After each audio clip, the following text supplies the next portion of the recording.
Hi, it's me again with CorelDraw Tips and Tricks, part 2. I did it earlier where I took out just the red end. Look, I mean, it's not going to work unless he has a better file than I have. So I've turned this into a vector file. The first thing we need to do is make the cannon. So I'm going to take the original out. I tried the best I could to crop out his name. I'm going to always make a copy. I'm going to go to Trace Bitmap, Outline, Trace Clip Art. Right now, I just want the cannon. I might actually break this into a couple parts because this might take a while.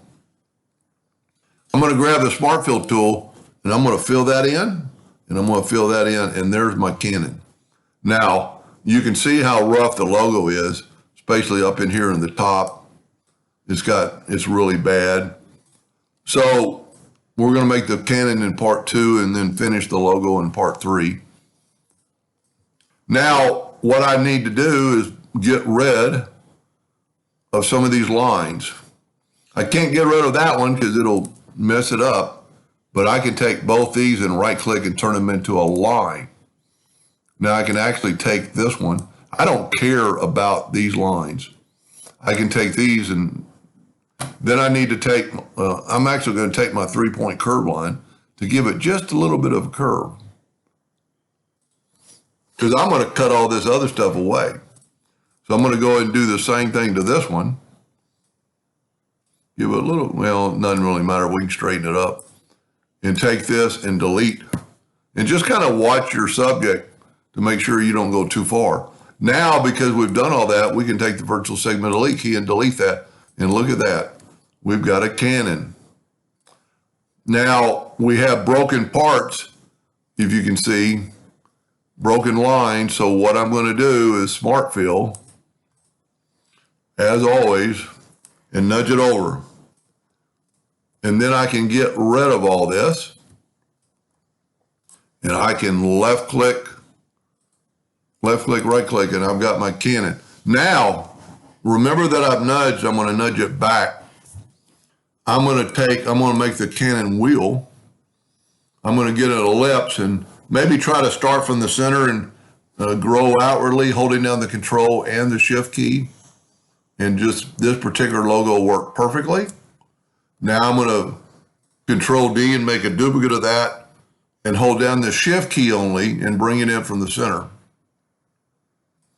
Okay. Now I'm going to move those two guys over. Now I need part of this wheel, and our logo is still all attached together. So I'm going to go to Object Group and Ungroup. And it's only going to ungroup because we've taken it apart. Now I looked at all these prior, and if you look at some of the messes, this was the best spoke. And if you didn't have a good spoke like that, you could make your own pretty easily.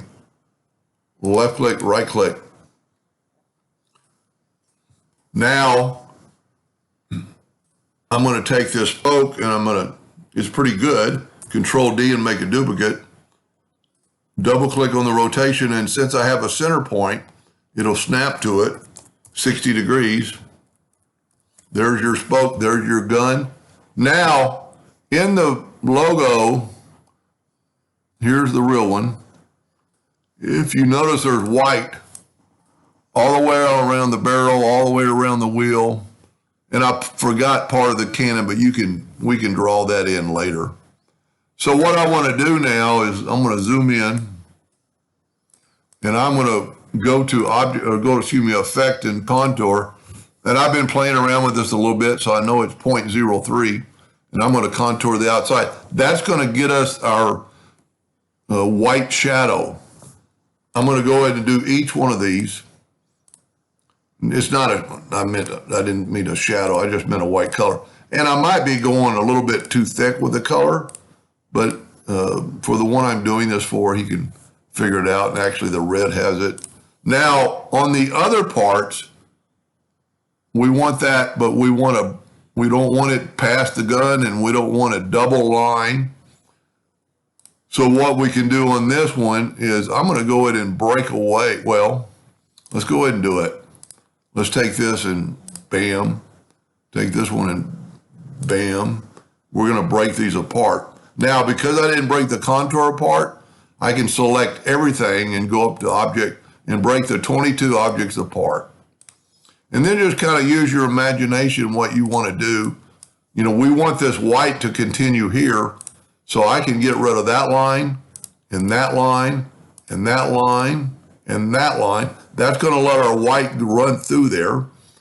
Line, line, line. You know, the other ones are good because they're just contours. You don't want a double contour. You know, you don't want a double line, so you want the white to run in there. And the way it looks like, I might end up having a leak at the end, but maybe not. Virtual segment delete key, real powerful. It'll stop at the line. It won't go any further. And we're almost through. And then we'll be through with part 2, and I'll do part 3 later. Now, let's put a yellow background. And I'm not going to, well, I am going to worry about the colors. I'm going to take my Smart Fill tool and get my eyedropper, and I'm going to use that tool, that Canon shape. And then if you look, everything else is that color. Now I'm going to get, and it's just a white, so I don't have to take a sample. I'll just go to RGB white. I'm going to have to zoom in to do this. But when you go from your Smart Fill tool, make sure you look at that. Now, in just a second, we'll take away the lines. And see, that didn't take very long at all. And now we can take it all and we can right-click No Outline. And there is our Canon.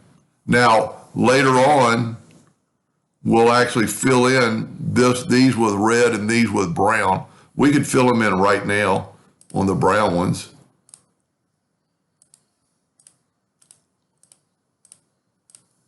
And there's actually a part over there that we could fill in, but I'll get that when we fill in the other part.